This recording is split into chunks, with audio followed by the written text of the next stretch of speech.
Open your ears and lube up your butthole. It's time for the What Do We Call It podcast. Now, here's your host. It's Jmann.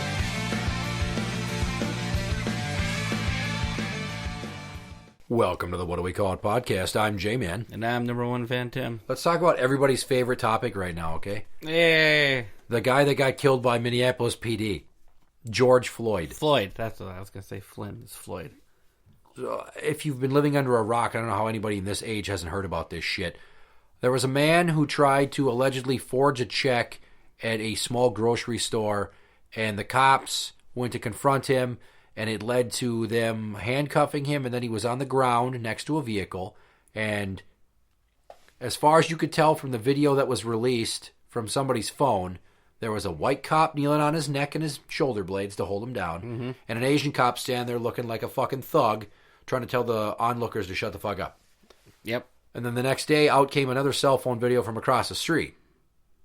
There were 3 cops kneeling across his legs, buttocks and lower back, upper back and neck.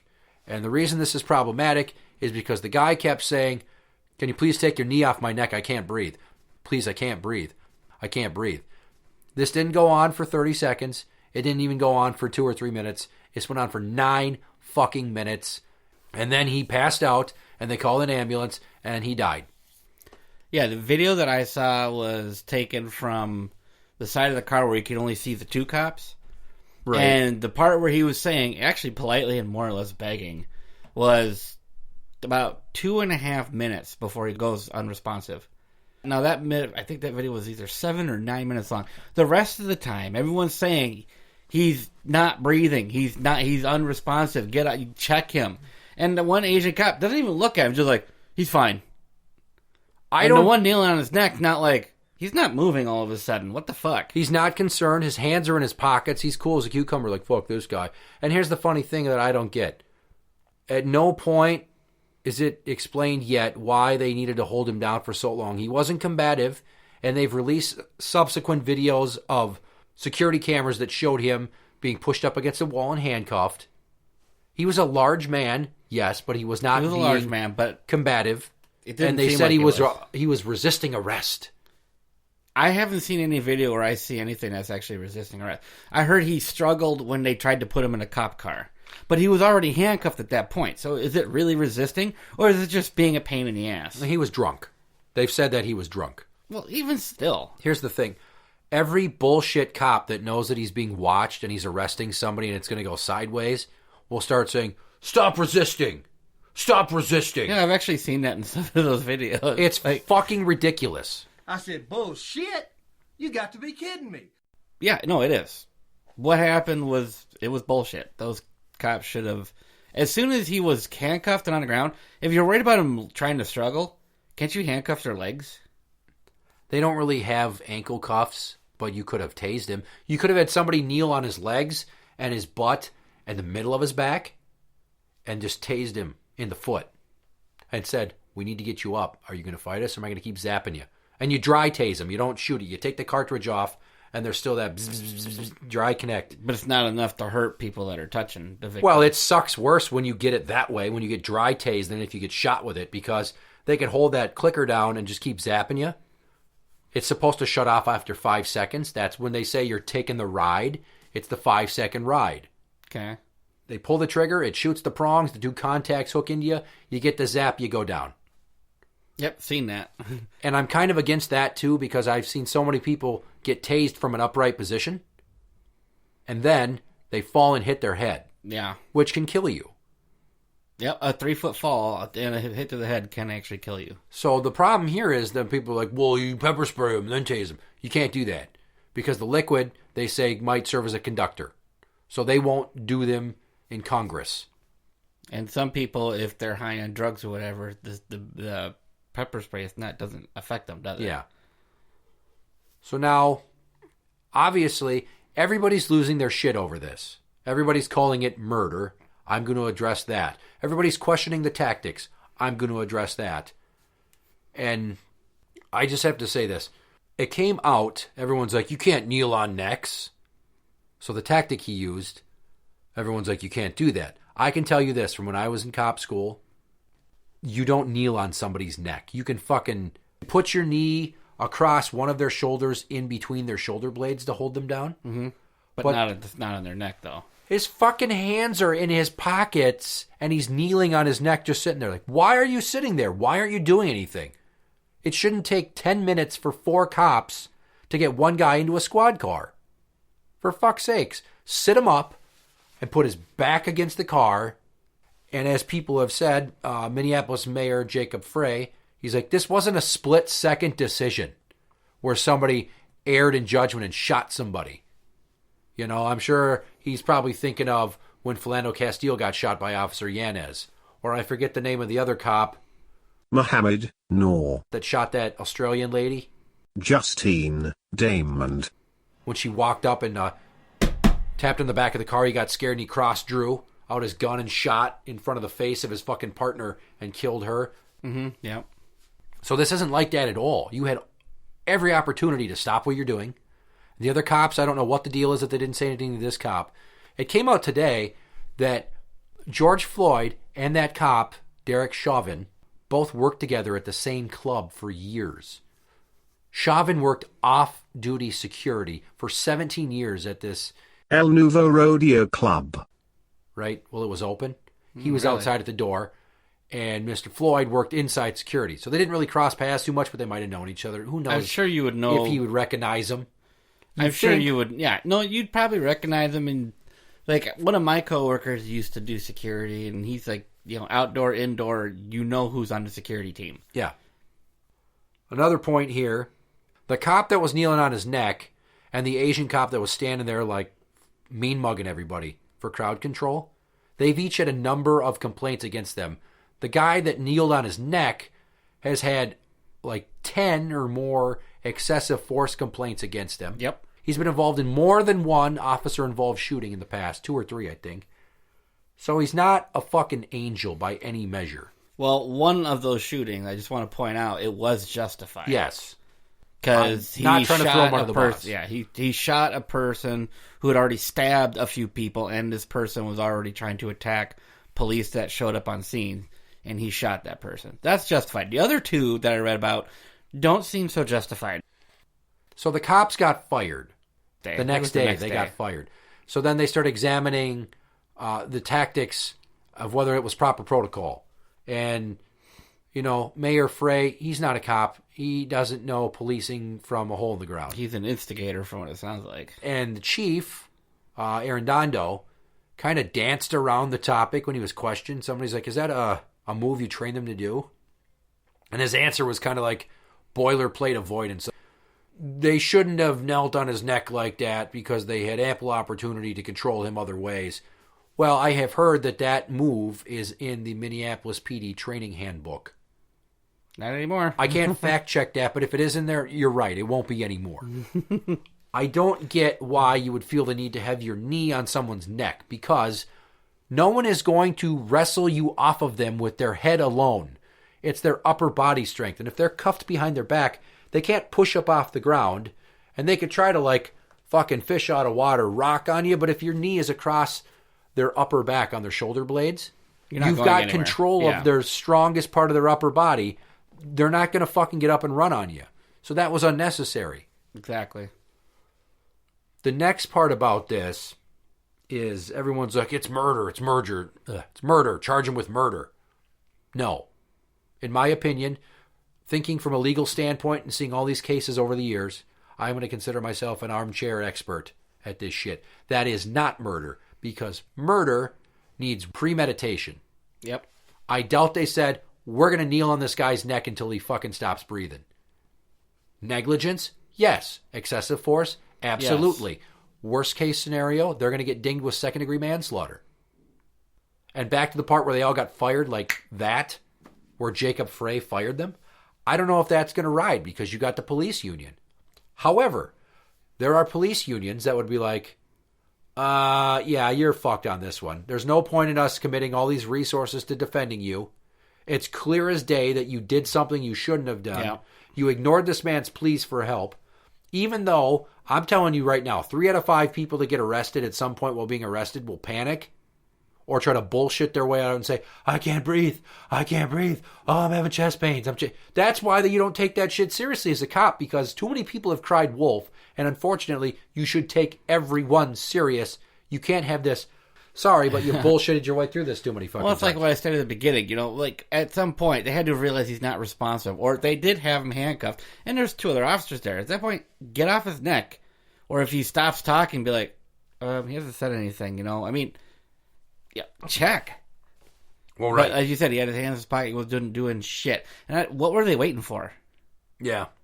The video I saw was 7 to 9 minutes long. The video you saw was even longer. Okay, did it take 9 minutes to fucking get somebody into a car? No, but if you put somebody, and they've called it a chokehold repeatedly, that's not a chokehold. No.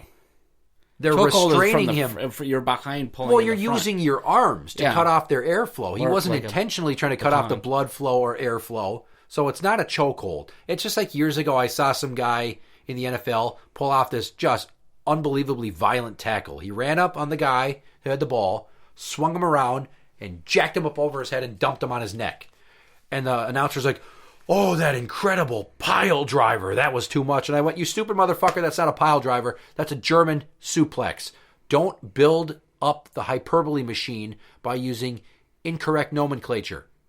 It was not a chokehold. Doesn't mean it wasn't wrong. I'm not saying, oh my God, they're okay. No, it's not. But you call it what the fuck it is. This whole situation is already foobarred beyond belief without people trying to exaggerate or hype up the details for drama. Mm-hmm. Because all these people are protesting this shit right now, and they have looted multiple stores. They have burned down buildings and businesses. Almost full-scale riots were going on last night. 30 different fires in 16 buildings. An AutoZone burnt to the ground. A Target was decimated. A Cub Foods was decimated. Low-income housing apartment was completely destroyed. And I think I know that area. The building was pretty much close to done. Is that along Lake Street? Yes. It's where Lake meets Minnehaha. So now to a point, I'm talking about the looting and the rioting. Yep. Well, I'm glad that all those businesses that were responsible for George Floyd's death have been held accountable for all that action that they took in his passing, right? Because it was Target's fault. It was Cub Foods' fault. Every time there are protests, you figure 1/3, 33% roughly, to 45% of the people are only there to watch and cause chaos, hoping that looting breaks out. So that they can get some free shit for everyone. Did you see what was getting stolen from Target? I mean, everything, really. Everything. But the video showing the people out front, there was a giant box of a TV. How does stealing a 70-inch Vizio TV somehow getting justice for George Floyd? How is going down further Lake Street on the other side of, was that 55 there, I think? Yeah. There's a Foot Locker. They smashed the windows. They fucking raided that place to the studs. How is stealing shoes getting justice? You're all opportunistic vultures. There's people out there peacefully holding signs and chanting, I can't breathe. Justice for George. And they should. I'm full on board with this. Yep. For that part of the protest, I am, yes. And unlike when Jamar Clark got shot by the authorities and everybody's like, they murdered him. I'm like, he went grabbing for their guns. I'm not saying he deserved to die, but he did everything you shouldn't have done to come out of that alive. This guy, whether it was a actually forged check or not, I don't know. I didn't even know why he got pulled over. And it sounded like he was being peaceful up to some point, but I never saw a video of him actually resisting anything. Yeah. So he didn't deserve to die at all in any question. I don't know how that level of force. Why? Because he's a giant black guy. He fucking played tight end in high school. He's a big motherfucker. That's why he works security. But that doesn't mean that just because he's a big guy, you got to call in the cavalry. Fucking chill out, dude. The last bit of this I want to get into is obviously everybody knows everybody's outraging on Twitter and Facebook and all that shit. There was some tweet some guy put out today where Tommy Lauren, you know who she is, that cute little blonde fucking right-wing conservative figurehead. Okay. And she made some comment like I said, like, what does any of this looting do to your community? And some smart-ass liberal is like, for your information, Tommy, years ago, the most prolific black neighborhood in St. Paul was in the Rondo area, and they demolished it to build I-94. That neighborhood was already destroyed. That's St. Paul. We're talking about Minneapolis, you stupid cunt. So I had to chime in and go, I think you're skirting around the point of her question, Brandon. The looting doesn't get any justice for George. So stop fucking trying to virtue signal there. Well, they moved the blacks out of St. Paul and they built I-94. So, I mean, they've all been historically disenfranchised. Nobody's arguing that black people haven't got the short end of the stick over time in this country. But let's not try to connect the dots there. There's no correlation between the two. Nothing about the Rondo neighborhood and the whatever the 19... That was just an improvement in the freeway system of Minnesota. Unfortunately, it took out the blackest neighborhood in St. Paul because they all moved there. Like literally 85% of St. Paul's black families lived in the Rondo neighborhood. I read that stat today. Okay. So there's some people that are questioning, you know, like the tactics and all that, because I went to cop school, I worked in jail, I've had various different trainings for defensive tactics. Mm-hmm. So this is Joey Black's girlfriend, Lasagna. Obviously, that's not her Christian name. She's like, do you happen to know if they do refresher training for police officers regarding handcuffing and body control? Just curious. And I replied, at the jail, we did it yearly. We had to recertify in defensive tactics, but now they call it response to resistance to give it some namby-pamby fucking bleeding heart name. But every year we had to do it. She's like, it's just crazy kneeling on someone's neck like that. I know there's definitely more to the story than all the news stories are saying, but it's just crazy to me that people aren't a little bit more understanding right now. I'm all for officers doing what needs to be done to ensure they stay safe, but it's just hard to wrap your head around this. And I put, well, the easiest and least considerate answer is, if you don't want to deal with the police, don't break the law. And she's like, I also think he was drunk and resisting. It could have played out differently if he wasn't. And all I've heard is that he was resisting, but I don't buy it. I heard he was drunk, but I don't know. I haven't seen any video footage showing him resisting in any meaningful way. Like I said, when they took him from the van and put him against the wall and handcuffed him, the only thing he could do at that point would be run. Or kick. But then you're going to get tased. Yeah, so I don't buy, same as you, I don't buy that he was resisting arresting. I don't.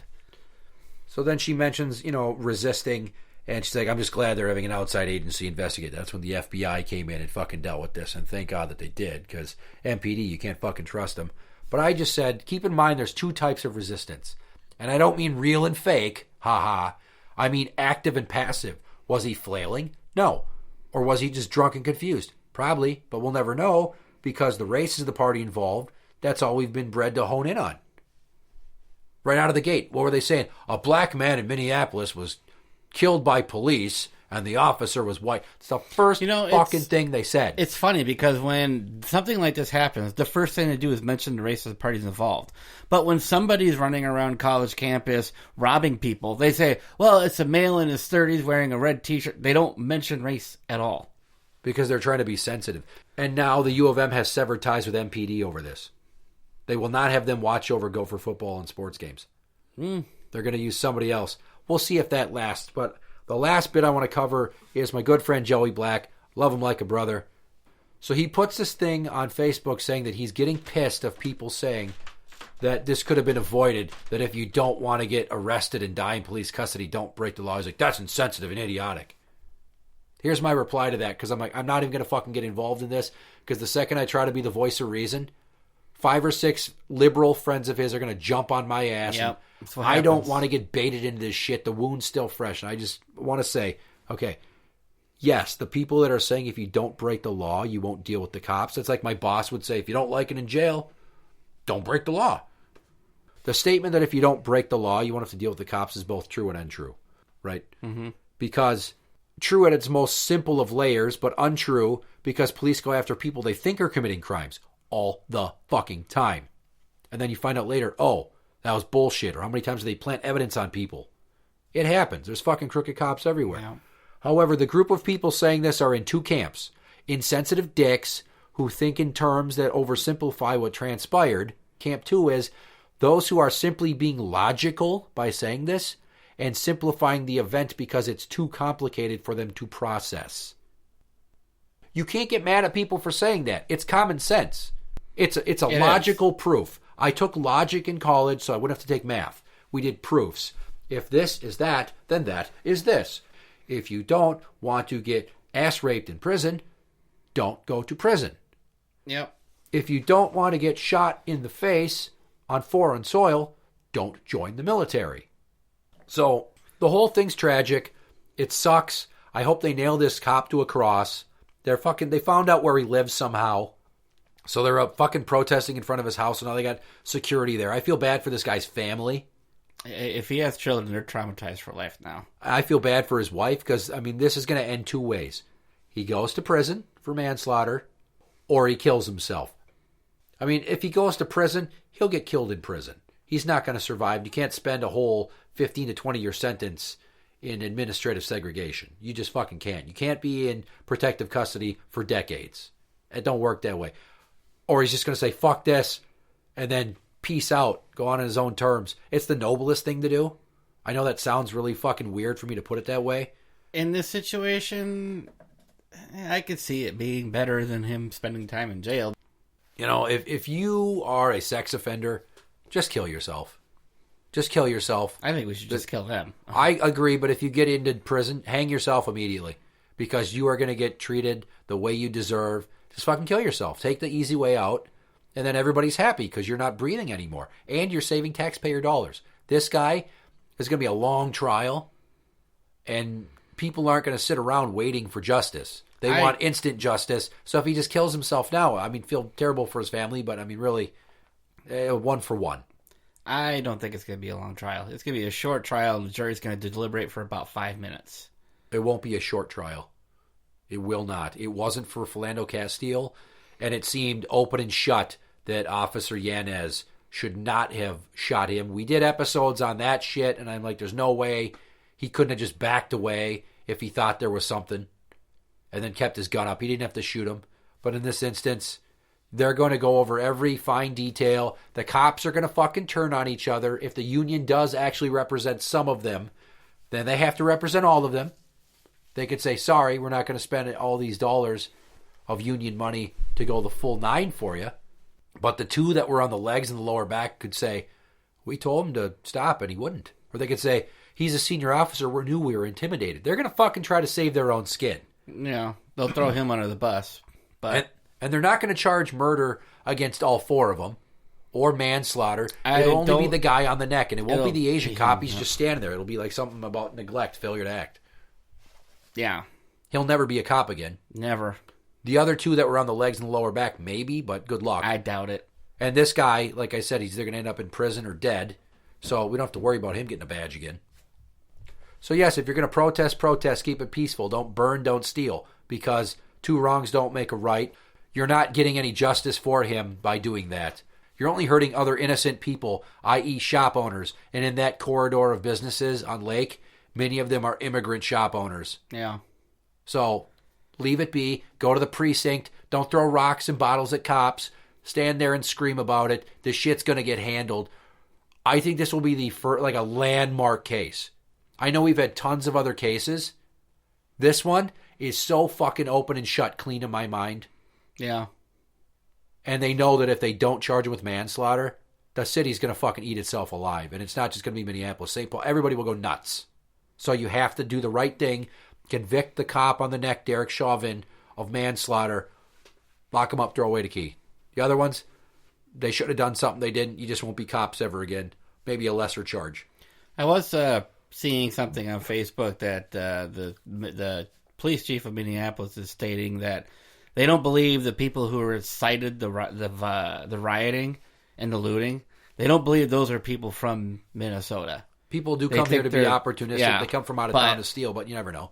I was just gonna say, as much as that's probably people do come in, I highly doubt that it was instigated by any one particular group. It was probably just everybody deciding, you know what, fuck this. So I agree. Yeah, it's not open and shut like the RNC when you clearly had people coming in. It's not like Antifa's there. I mean, there could be some Antifas, but I don't get that feeling. There's a lot of people of color that are pissed off and a lot of supportive white people are like, we're sick of this shit. I've seen a lot of people of every race. From friends of mine on Facebook of every race, they're all in the same boat. It touches a lot of nerves. It does. Interact with the show on Twitter at What Do We Call It? That is at What Do We Call It? You can find us on Facebook at facebook.com/group/What Do We Call It? Podcast show. For the What Do We Call It podcast, I'm Jmann. And I'm number one fan Tim. And that's the end.